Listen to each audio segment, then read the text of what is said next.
Macam paranormal tu, we are on the way there. On the way. It's just that the timing je. Like On and Only Podcast, cerita lah, hosted by Andy. Hendra. kita nak kasih yang macam giveaway yang korang minat tau. Yeah, something good lah. Something good. Kita tak nak bagi something yang korang don't really care about.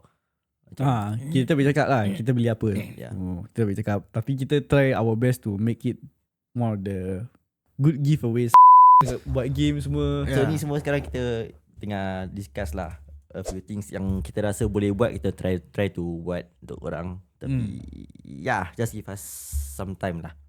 Tapi memang betul lah, kita memang ada very There's a lot of plannings in between though. yes, correct. Pasal kita nak tahu whether we can execute it or not. Kita boleh plan tapi kita tak boleh buat apa-apa. Macam paranormal tu, we are on the way there. On the way. It's just that the timing je lain. On the way. On the way. Macam giveaway pun on the way juga. Pasal kita pun nak tahu tempat mana yang best untuk kita horn, you know. Horn, yes. Horn tu lah. Horn. Kita yang horn Okay, kita yang horn tu Kita tempat. yang horn tu Kita tempat, horn yes. tu tempat. Maybe So, diorang boleh listed down. Right. Aku tengah tunggu.